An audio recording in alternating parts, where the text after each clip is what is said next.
Unë e gjykoj krejt ndryshe. Besoj fort në tezën që Partia Socialiste është shumë e fortë, edhe shumë organizuar, punon shumë, edhe kjo është arsyeja që fitojmë. Nuk është arsyeja që ne marrim votën popullore se opozita është e dobët.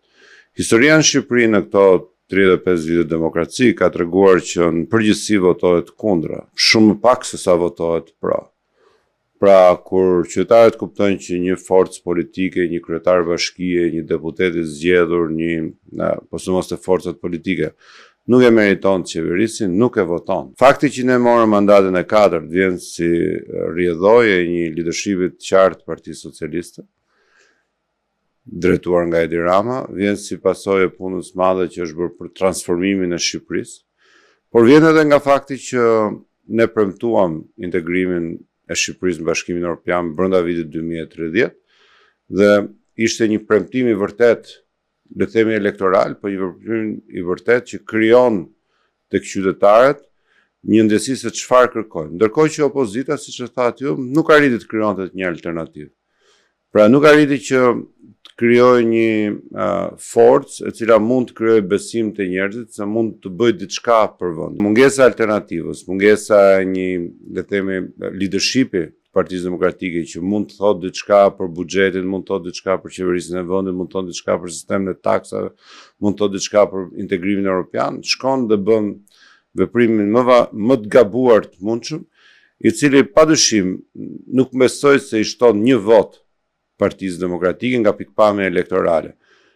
I pakson, padyshim i pakson. Pasi kur flasim për një Shqipëri e cila shkon drejt Bashkimit Evropian, nuk do të thotë se duhet mungojnë protestat. Protestat janë gjithmonë pjesë e demokracisë. Unë kam qenë vetë në opozitë, drejtuesi i opozitës kur Partia Socialiste ishte në opozitë në vitet 2005-2013, ne kemi bërë shumë greva.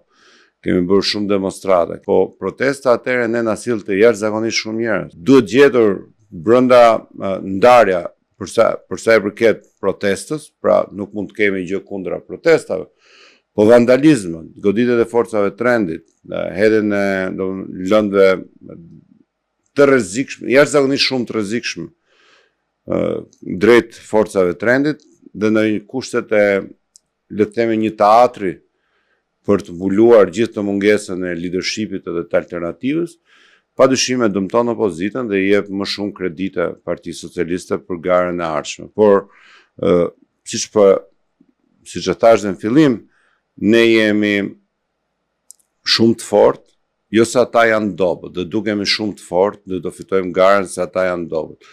Ata duken shumë të dobët se ne jemi shumë të fortë, jemi të organizuar, punojmë për ditë, interesohemi, ke filluar prej kohësh përgatitjen për zgjedhjet e ardhshme elektorale që janë zgjedhjet lokale të vitit 2027 dhe do shkojmë në 2027 të fitojmë të gjitha bashkisht.